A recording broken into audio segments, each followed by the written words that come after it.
ver la iniciación prehistórica en el libro negro de la francmasonería y vamos a leer el cuento.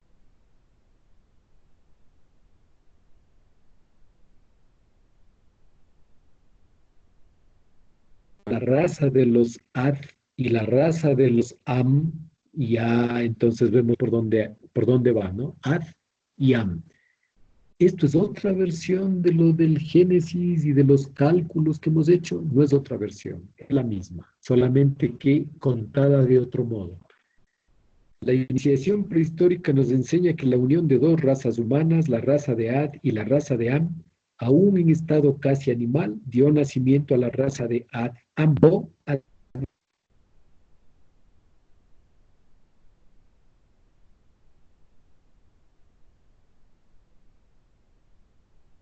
Víctor, algo está pasando con tu micrófono o con la señal porque hay muchos cortes. A ver. Sí, no se te oye, Víctor, por favor.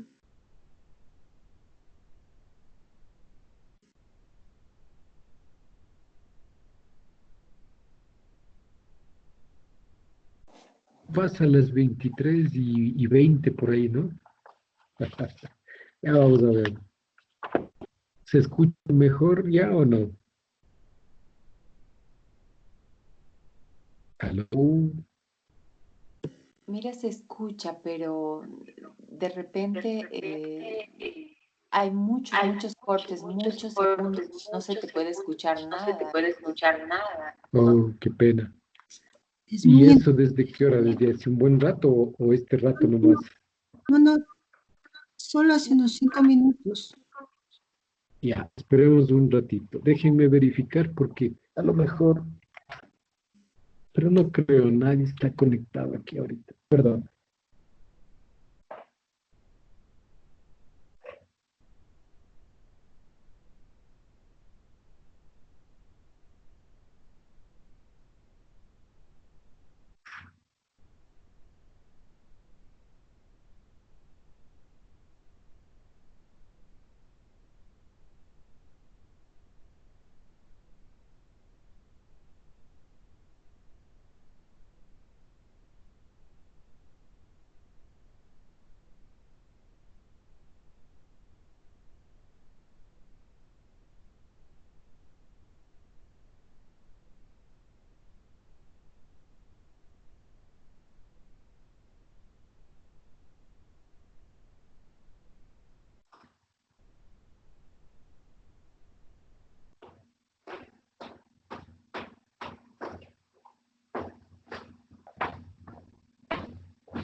Aquí solamente está encendida una televisión. Ya no hay ninguna conexión de nada. ¿Se escucha? Sí. Sí se escucha, Víctor. Sigamos con esta historia, ¿no? Estamos en la creación de Eva por Adán. Ya hemos visto lo del soporen, ya sabemos a qué se refiere ese sueño simpático.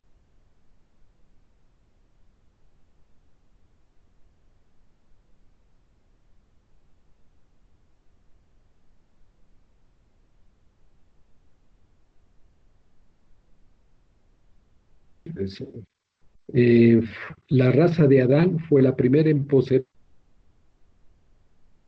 y una inteligencia verdaderamente humana. A ver, ojalá sea solo eso. Ya. Lo que equivale a decir que fue la primera raza que realizó el ideal masónico, porque es el libro negro de la francmasonería, en cuanto al perfeccionamiento se refiere y a la superación del individuo. Esto naturalmente es muy relativo y la tradición iniciática nos ofrece otros orígenes más aceptables o más ciertos. Para eso es necesario que abramos un paréntesis a fin de hacer una incursión un poco más detallada en la iniciación prehistórica. Está de más decirles, o no está de más decirles que aquí nada es literal, ¿no? Igual se nos va a mostrar un proceso aquí. En su origen, ya, les insisto, todo esto viene del libro de Pete Ananke, que incluye la iniciación prehistórica. En su origen, Cuando el hombre salido apenas de la animalidad comenzó a realizar, ya sabemos que realización tiene un significado, a realizar el mundo que le rodeaba, empleó un vocabulario primitivo que tomó de los gritos de los diferentes animales entre los cuales vivía, bisonte, elefante, cabra, etc. Estos onomatopeicos, que fueron la base del lenguaje humano, son los siguientes, y son 10 sílabas, ¿no? Aj, u, oj, aj, u, oj, ad, am, o sea, la A junto a ciertas consonantes. Esto está en la página 22 del libro negro de la francmasonería. Está también, me imagino, está en la página del maestre al inicio del libro negro de la francmasonería, ¿no? Aj, u, oj, ad, am, an, af, au, ar, ab y as. Ya, son 10 sílabas, ¿no?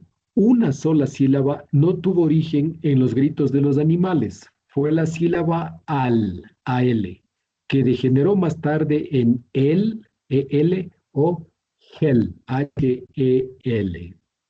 Esta palabra era sagrada para estos hombres, pues representaba para ellos la divinidad. Así, estos 9 gritos de animales con la sílaba hel son el origen del lenguaje occidental. Tomemos en cuenta que se trata de 10. Como se trata de 10, es la primera serie de números, no es la de 3, 6, 9, ¿no? Esa es la otra. Aquí son 10. Y de esos 10, 9 son de origen animal y uno es invariable. Es la sílaba el o gel. Palabra sagrada para estos hombres, pues representaba a la divinidad. Estos 9 gritos de animales con la sílaba gel son el origen del lenguaje occidental y con inversiones y deformaciones particulares formaron las raíces de todas las lenguas de la humanidad. Pues se sabe que en prehistoria, y aquí viene la tesis de Ananke, ¿no? Se sabe que en la prehistoria la inversión de las sílabas de las palabras occidentales indicaba siempre una orientalización.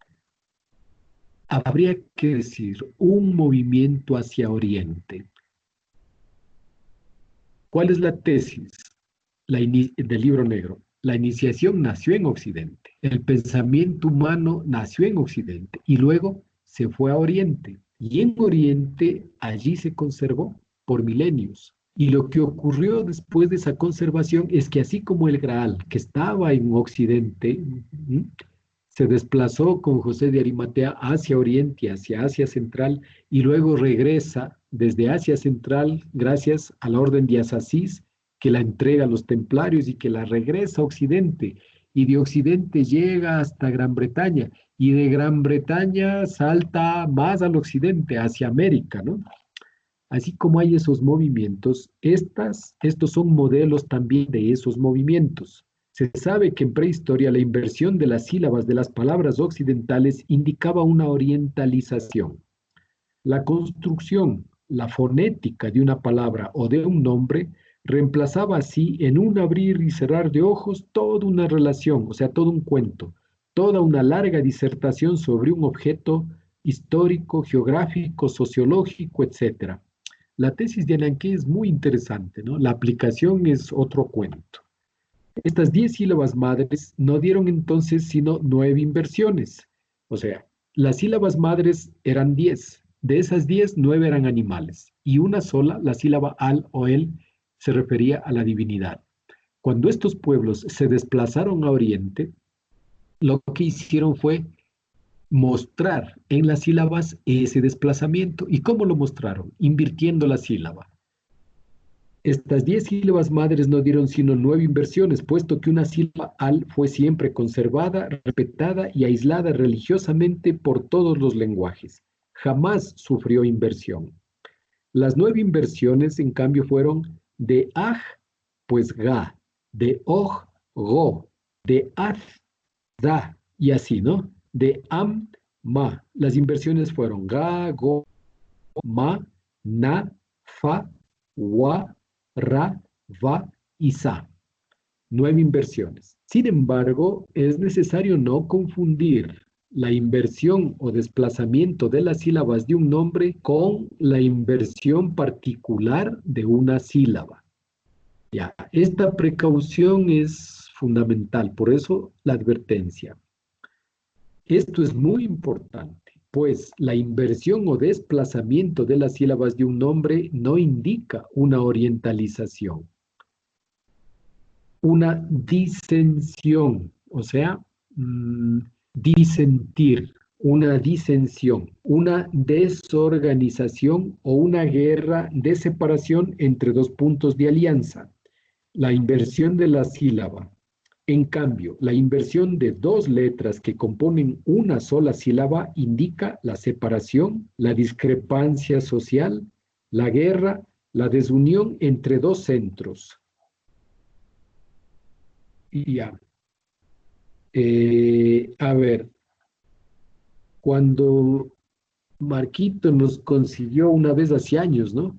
El facsímil del libro negro de la francmasonería, o sea, el manuscrito que hizo el maestre que nos llegó por la vía más insospechada, una fotocopia del manuscrito original. Al revisar ese manuscrito y comparar con esta edición, eso hace años, aquí hay una variante, ¿no? Dice la discrepancia social, la guerra, la desunión de dos centros, y en el texto dice desunión doblada, acompañada de una orientalización completa. Acá en la traducción dice la desunión entre dos centros, separatividad completa de la orientalización. Aquí la traducción está mal, ¿no? O sea, lo que se indica es una desunión que a la vez es una orientalización completa.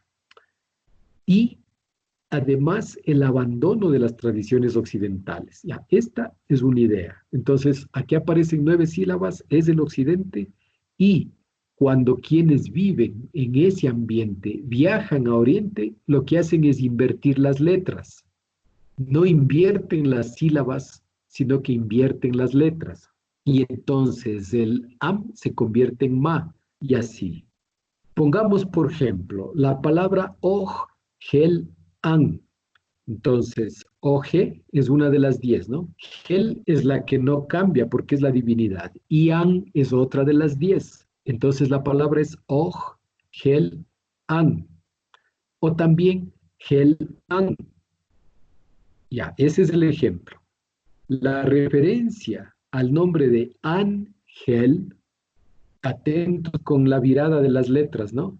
La referencia al nombre de Ángel, ¿qué quiere decir eso? Se trata de una porción de los Hel-An que emigra a Oriente. ¿Mm? Entonces, aclaremos, ¿no? Oj, Hel-An, ese es el ejemplo que se nos da. Pero Oj, U-Aj, era la primera sílaba. Y An es la quinta sílaba en el orden, ¿no? O la cuarta sílaba, porque ahí hay un Aj u O. Ya, esto es difícil de ver si no tienen el texto enfrente, ¿no? Yo lo puedo ver porque estoy leyendo sílaba por sílaba, entonces puedo ver el orden y el número de la sílaba, ¿no? Pero bueno, dejemos esa parte técnica que igual no la podemos mostrar este rato. La referencia al nombre de ángel significa una porción de los Hel-An que emigra hacia Oriente. Indica que esta porción abandona el hogar paterno por causas provocadas por cataclismos o por espíritu de conquista, pero no a consecuencia de una discrepancia social o una guerra intestina. ¿Qué quiere decir?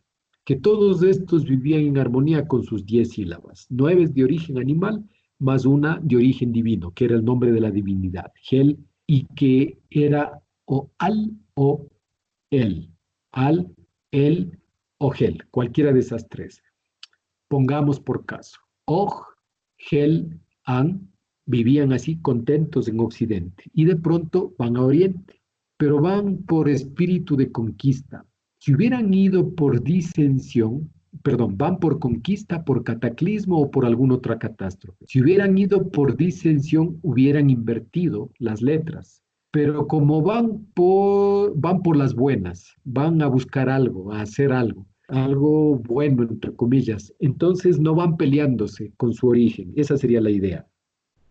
Eso hace que la palabra ángel signifique que una porción de los Hel-An emigran a Oriente, pero esta porción abandona el hogar paterno por cataclismos o por espíritu de conquista y no a consecuencia de una discrepancia social o de una guerra intestina.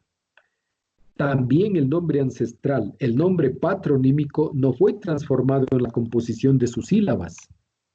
Es el orden de las sílabas del nombre el que fue invertido, ¿sí? Entonces, migran a Oriente y no, lo que cambian es el orden de las sílabas, no la composición de cada sílaba. Cuando cambia el orden de las sílabas, significa una migración a Oriente. Cuando cambian las letras dentro de las sílabas, es una guerra intestina, una disensión, un cisma. Se puede entender así. Entonces, los ángel, A-N-G'-H-E-L, o sea, dos sílabas, ¿no? Los ángel, emigrando hacia el oriente, quedaron fieles a las tradiciones occidentales, al culto de Hel, a los recuerdos ancestrales. Esos son los ángel. Son ellos los que, pasados milenios, digamos así, tomen en cuenta que esto no hay que buscarlo como razas que tenían esos emblemas hace 7.000 años y que luego en 1.000 años fueron a parar en Asia y entonces después volvieron. No es literal. Se trata de razas del espíritu, continentes del alma. Se trata del occidente del espíritu, el oriente del alma. Es una forma de hacernos percibir estos movimientos, porque de aquí va a salir la costa de los Adán, junto al mar, etc.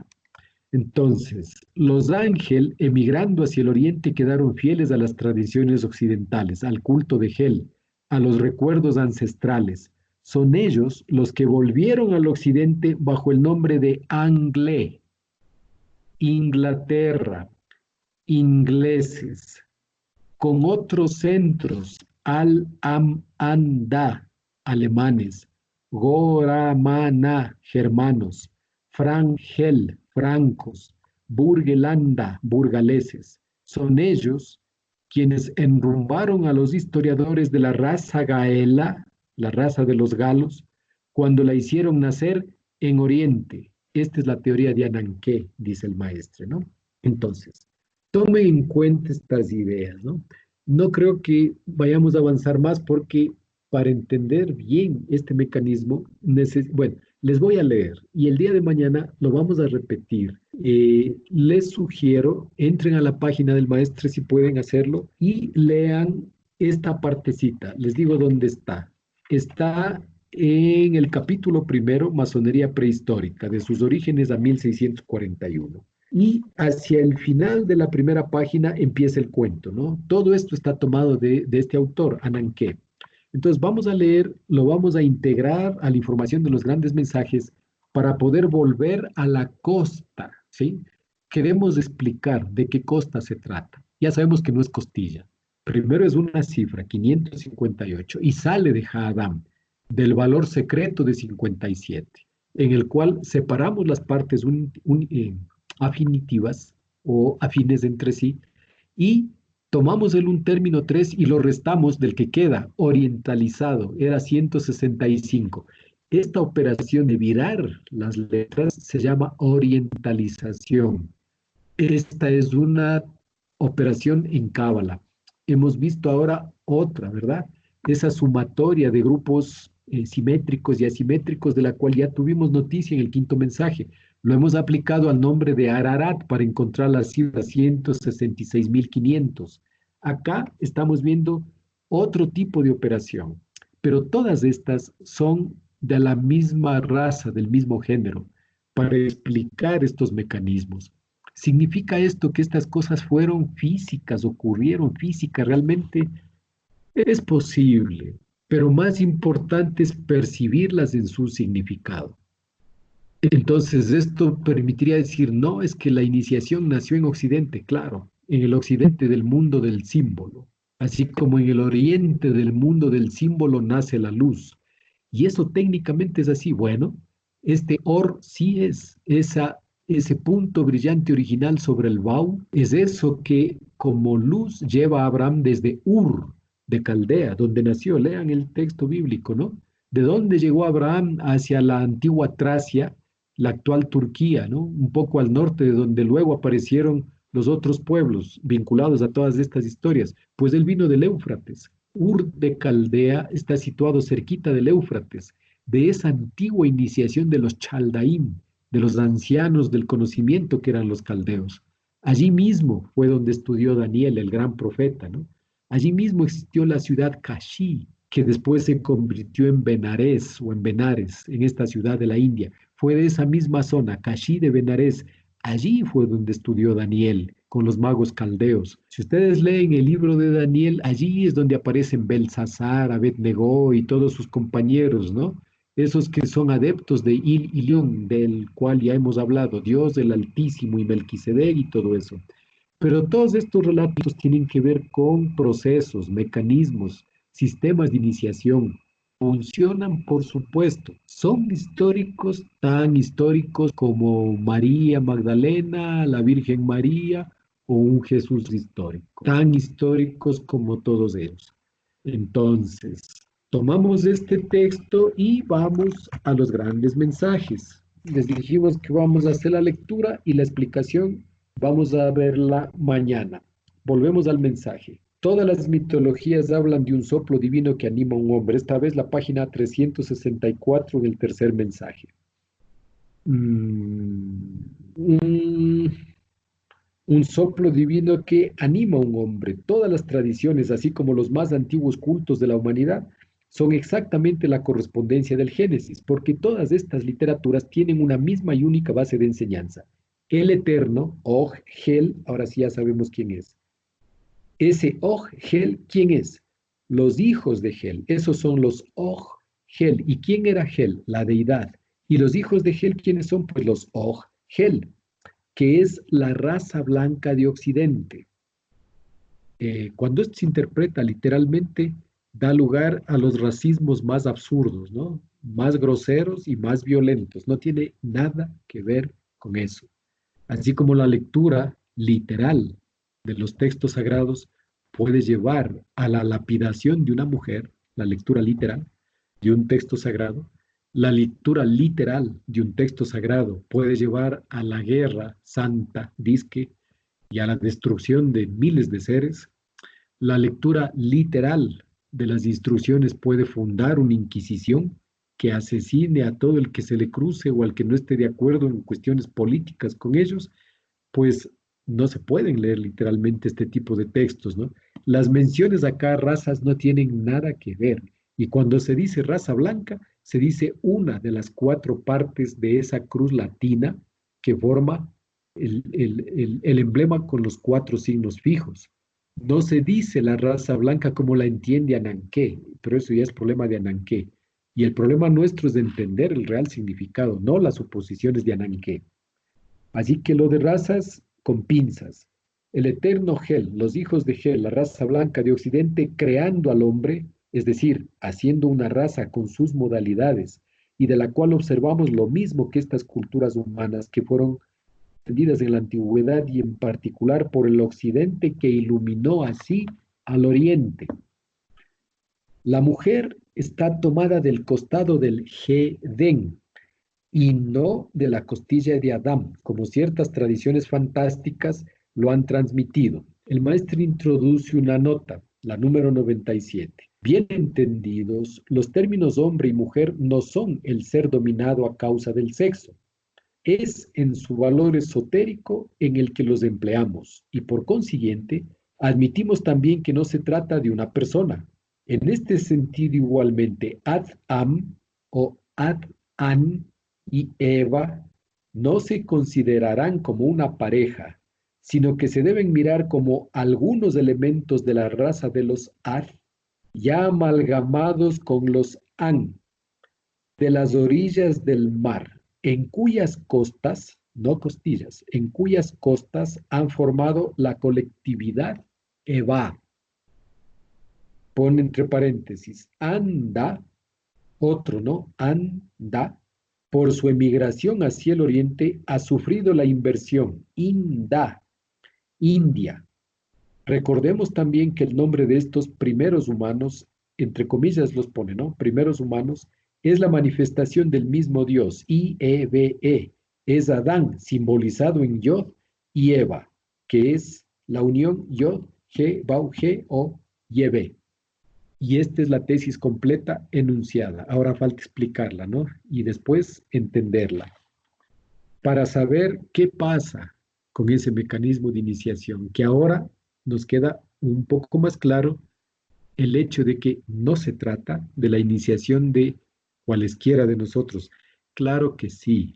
El momento en que cualesquiera de nosotros quiere vivir la experiencia de iniciación, pasa por aquí o no pasa. No hay opción, porque el mecanismo es este. El lenguaje en el que se explica esa transformación o autorrealización ontológica es este que estamos leyendo. Lenguaje enredado, simbólico. Si no, la iniciación se compraría en la esquina o darían títulos así nomás. Pero es que no es eso. Es un estado real de transformación. Y además, hemos dicho ya, tiene una aplicación colectiva esencial. Está dirigida a la transformación del ser humano, no de este o aquel, sino de todo el ser humano, de la totalidad de lo humano. A esa altura se ha escrito el texto, ¿no? Sería un poco difícil aceptar que casi 5.000, 6.000 páginas se escriban para que alguien se ilumine él solito y alcance a ver que no es esto, no es aquello, etcétera. Demasiadas páginas, ¿no? Demasiado esfuerzo gastado claro, en este caso, por una persona. En realidad, todo esto fue escrito por una persona. Que lo haya tomado de aquí y de allá, así es. Ya hemos discutido ese asunto. Así es. Pero otra cosa es primero encontrar todas las fuentes, luego unirlas y después crear un mecanismo con todo ese saber y luego explicar cómo ha de funcionar eso o para qué sirve toda esa cosa, ¿no? Entendiendo que ha sido creado con sistemas tradicionales, muy viejos, muy bien adaptados desde hace milenios. La mujer está tomada del costado, ¿no?, de la costilla de Adán, como ciertas tradiciones fantásticas lo han transmitido. Este costado del Edén es la ribera del Gedén con H, y aquí le agrego una H, que habría visto el regreso, el movimiento del hombre de casa hacia el oriente del Edén. Llamada 98. Las regiones mitológicas de las cuales se hace mención y donde las divinidades han habitado tienen siempre nombres similares al Edén del Génesis. Por ejemplo, Eliseo, los campos elíseos, ¿no? Elíseos dicen, ¿sí? ¿Cuáles son esos campos? Aquellos donde iban los latinos cuando morían. ¿Cuáles latinos? Los que vinieron de Eneas, los que aparecen en la Eneida de Virgilio. Hay una parte donde el mago Tiresias se murió y se fue a los campos elíseos. ¿Y de dónde sacaron los campos elíseos los latinos? Pues de la tradición griega, fue una adaptación del pensamiento griego. ¿Y qué son esos campos elíseos? Pues naturalmente la psiquis, son los Upanishad, son el Zohar, son los propósitos. En ese lugar habita un mago, Tiresias. Eneas es un héroe con el que surge míticamente el pueblo romano. ¿De dónde sale Eneas? Pues resulta que Troya, en plena guerra, fue incendiada, ¿sí? Después de la guerra de Troya, se salvó un hombre, Eneas, y este hombre, al salvarse, puso a su padre sobre los hombros y escapó de la Tróade, de la antigua Tróade. Y empezó a viajar. Primero viajó por África y vivió una serie de cosas hasta que llegó a Cartago. Y allí la reina de Cartago quiso casarse con él y todo. Bueno, tienen que leer, es un libro y es un libro muy hermoso, se llama La Eneida. El autor es Virgilio, el mismo autor de la égloga cuarta que habla de Saturno y la edad de oro, de la que debía volver después de un tiempo como Satyayuga, ¿no? Saturno, Satyayuga. Ese mismo Virgilio escribió la Eneida. Y la Eneida es esto. ¿Para qué sirve la Eneida? Para conocer el origen mítico espiritual del pueblo romano, de los latinos. Virgilio fue un gran poeta y el emperador tal le encargó, entre comillas, todo esto es cuento, ¿no? El emperador tal le encargó componer una saga, así como los hindúes, por ejemplo, no digo que el emperador le dijo, así como los hindúes, digo, eso decimos nosotros, ¿no? Así como los hindúes tienen el Mahabharata y el Ramayana como su origen espiritual, los latinos tienen a la Eneida como su origen espiritual. Y ahí está relatado lo que les cuento. Entonces, en una parte de este libro, en el capítulo sexto de la Eneida, este héroe mítico que es Eneas, que sale directo de la guerra de Troya escapando al incendio de la ciudad, que además es hijo, es un héroe porque es hijo de Venus y de un padre mortal. De ahí sale Eneas. Entonces, este héroe de la guerra de Troya lleva a su padre, es decir, lleva su tradición, lleva su ancestro espiritual, lleva su origen espiritual sobre él, junto a su cabeza, sobre sus hombros, y entonces peregrina por medio mundo. La misma historia del Mahabharata, ¿no? En el Mahabharata se enfrentan Yudhishthira y sus 4 hermanos con 99 pándavas, y se enfrentan a lo largo de 200.000 versos en el epos, en el Mahabharata, ¿no? La epopeya más grande escrita por el pensamiento humano. De ahí viene el nombre Bharata, que es el nombre de la India, ¿no? Lo que nosotros llamamos India es Bharata, y el Mahabharata es su origen espiritual. Igualito, el Ramayana o otro libro de origen espiritual del pensamiento hindú. Acá en Occidente la Eneida, así como en Grecia la Ilíada, la Odisea, los trabajos de Hesíodo, los poemas de Homero, la Batraco-Miomaquia, etcétera, las obras de Orfeo, Museo, etcétera. Todo eso es el origen espiritual griego. El origen espiritual latino es la Eneida, escrita por Virgilio, con el héroe que es Eneas. En el capítulo sexto, Eneas está viviendo todo eso y es invitado a ir al submundo, al mundo de los infiernos. ¿Cuál es ese submundo? El Elíseo, este campo, el campo Elíseo. Ahí, cuando Eneas desciende, Tiresias, el mago, le cuenta, le cuenta cómo funciona ese mundo y allí ve Eneas su verdadero origen. Bueno, Elíseo es lo mismo que el Olimpo, la sede de los dioses, ¿no? Olimpo existe en Grecia, no es tan alto, ¿no? Ahí tienen la costumbre de llamar grandes montañas a cosas de 1000 metros, ¿no? Vayan al Chimborazo para que vean lo que es una gran montaña. Así como en Roma, ¿no? Las 7 colinas de Roma. Cuando ustedes van a las 7 colinas, alguien tiene que avisarles que están subiendo a la colina, porque es una pendiente de, ¿qué será? 5 grados de inclinación y una altura de 200 metros o 100, exagerando. 7 colinas son el Ichimbía, el Panecillo, esas son colinas, ¿no? Esas son, y montañas, esta de acá arribita nomás, el Pichincha, ¿no? El Olimpo es una montaña bajita, entonces todos, Elicio, Olimpo, el Aztlán, ¿ah? De donde salen los antiguos toltecas, ¿no? Aztlán, el Hades, a donde va Perséfone raptada por Plutón, por Hades, el Aeidos.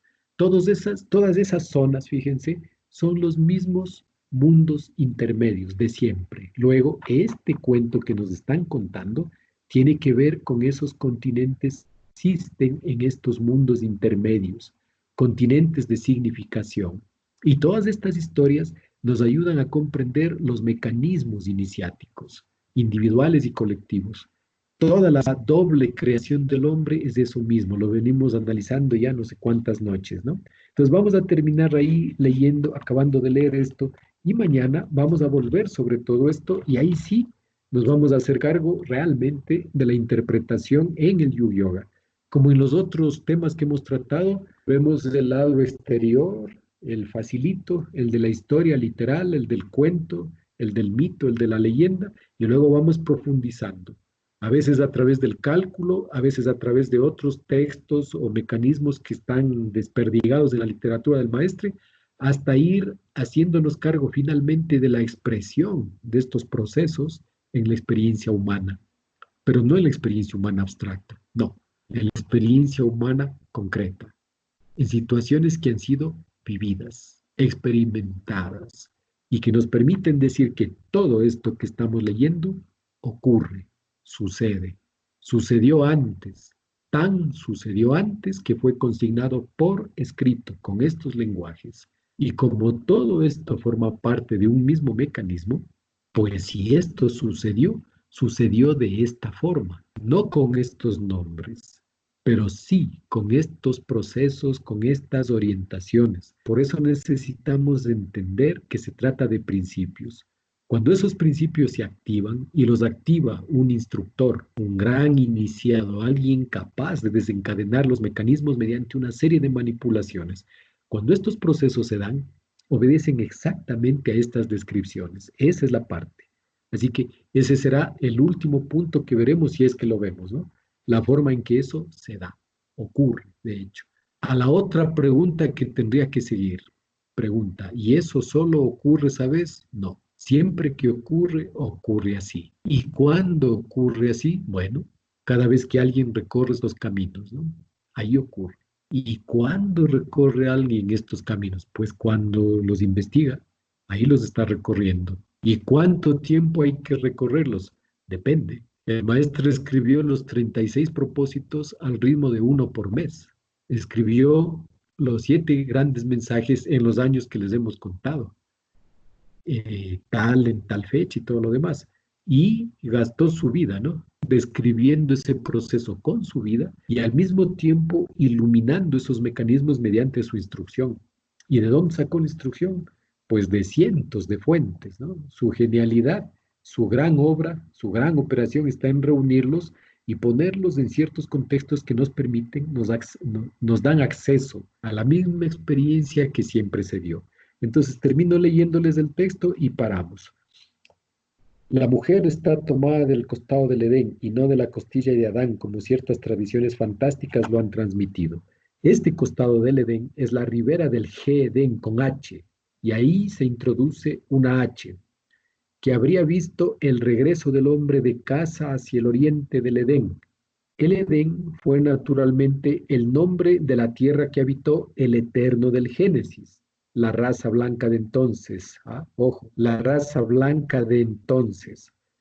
Y hacia el oriente indica desde luego la evolución de una civilización, la emigración por consiguiente de los centros iniciáticos del occidente hacia el oriente.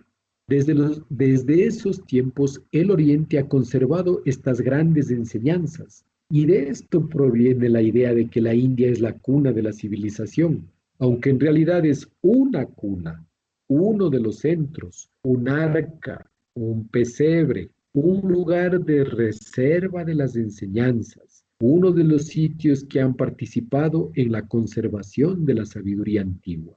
Fue al oriente a donde por última vez fue transportada la joya iniciática. Claro, allá estuvo la joya iniciática, ¿no? Y de Oriente la joya iniciática volvió a Occidente de diferentes maneras, ¿no?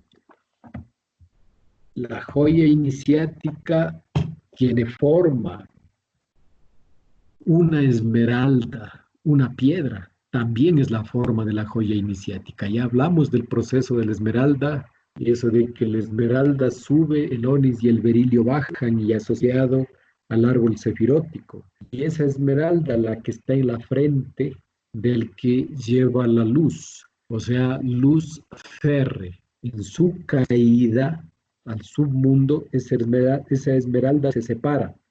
Y esa esmeralda es la piedra en la que se talla el Graal. Ya no vimos esas partes en el Santo Graal cuando lo estudiamos, ¿no? Porque estaban más abajo y están tratadas con la metafísica del Islam. Y para entrar allí, pues primero hay que leer los propósitos del Islam. Si no, esa lectura en el Santo Graal es imposible, ¿no? Pero esa esmeralda tiene equivalentes. Ustedes tienen que recordar. Pueden acudir al blog y mirar allí la historia un poquito de esa esmeralda, ¿no? Mirar la historia de Osculati, ¿m?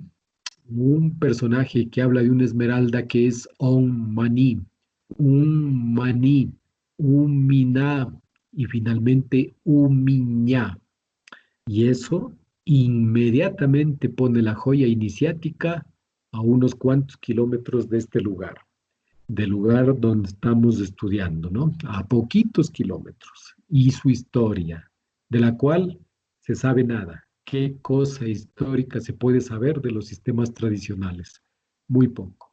Pero a través de sus mitos y a través de sus tradiciones, claro que podemos entrar en sus mecanismos, ¿no? Así que el día de mañana vamos a continuar con esta parte y tomemos en cuenta pues que todo esto es este gran proceso y lo que estamos haciendo es fijarnos con todo cuidado en cada parte que puede ser ampliada o puede ser sustentada, porque sin eso, la lectura de lo que hemos hecho ahora de este capítulo, pues tardará la lectura completa, tardaremos 20, 30 minutos en leer todas estas páginas, ¿no? El asunto es que podemos leer esos 20 o 30 minutos y necesitaremos unos cuantos años para entender de qué se trata realmente, qué nos están diciendo. O debería ser así. La otra opción es leemos y como no entendemos la diferencia en los lenguajes, no nos detenemos en los procesos, pues no pasa nada, ¿no? Luego leemos otro texto, luego leemos otro y finalmente decimos, no, si yo ya leí eso, así que ¿qué también será lo que está escrito ahí? Bueno, lo que está escrito es todo lo que hemos hablado ahora, en palabras individualizadas, pero que exigen de nuestro lado una...